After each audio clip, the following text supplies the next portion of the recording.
purpose of this trip is really one of conveying a message that America is back. Our role as a facilitator to address the daunting challenges that exist in that part of the world. Most particularly, the challenge of global terrorism is one that's shared by all of us. Secretary of State Rex Tillerson previewing President Trump's first foreign trip as commander-in-chief. The president heads first to Saudi Arabia. He'll be meeting there with more than 50 leaders from across the region to talk about the fight against terrorism. Let's bring in Dr. Zuhdi Jasser, president of the American Islamic Forum for Democracy, author of A Battle for the Soul of Islam, and co-founder of the Muslim Reform Movement. Doctor, welcome this morning. Good to see you. It's nice to be with you, Shannon. Thank you. This is a jam-packed schedule. One of the things I noticed that was most interesting to me is that the president is going to give a speech on Islam at the opening of a center that is aimed at countering extremism. What would you like to hear from him in that speech? What do you think would be helpful for those who are on the forefront?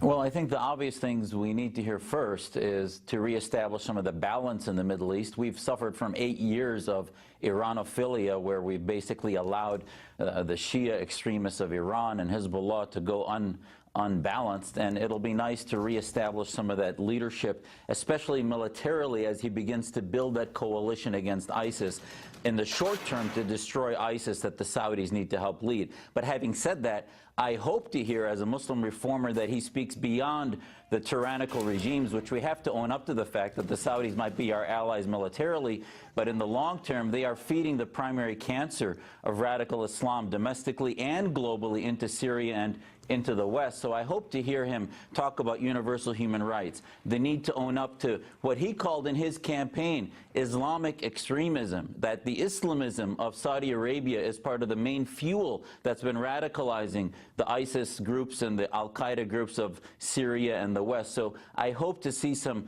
truth to power spoken, in addition to reestablishing some military allies. I mean, Doctor, that sounds like a tough needle to thread. I mean, those are a lot of competing interests. This is a key ally for us there. We know the president's also going to try to speak with a group of Gulf leaders there and try to get them to work together in a military pact and in a defense pact. It's a very, very heavy burden, all of these things he's going to try to accomplish in this first trip. Well, it really is, but remember, Mr. Trump, as a campaigner and now as president, campaigned as fighting the establishment. He's in the belly of the beast of the Islamic establishment globally, especially for the Sunni world. So yes, reestablish that we're not going to allow anarchy and chaos to happen in the Middle East, but the Arab awakening was about freedom and liberty. The Arab awakening was about, and he's going to have a Twitter forum, and I hope in that Twitter forum he talks to the tweeps to the prisoners in the cells of Saudi Arabia that tried to speak for freedom and liberty, that have been suppressed because of blasphemy laws, misogyny, anti-Semitism, all the things that are the pathologies of Islamic supremacy and theocracy need to be addressed in the long term, and that we not just do this in the short term. And I think there's no one better who's been a disruptor, who's been anti-establishment than President Trump to begin that.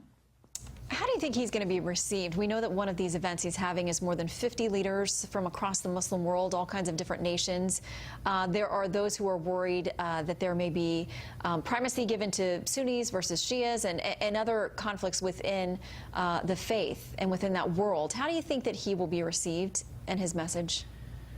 Well, I think they're going to, bottom line is they want to reset. They want to restart with a new day, if you will, where America will renew its relationship with Sunnis and begin to reestablish some of the values that we stand for. So I think in one way they are looking for a new start. In another way, there's going to be some conflict. It won't be easy. We need to be leaders from the front, not from the back.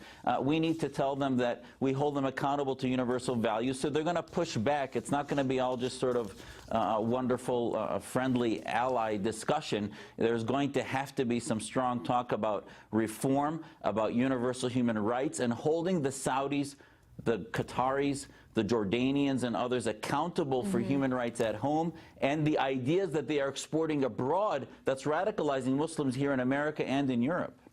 All right. It'll be a fascinating trip. Dr. Jasser, thank you for joining us ahead of it. Anytime. Thank you, Shannon. Bill.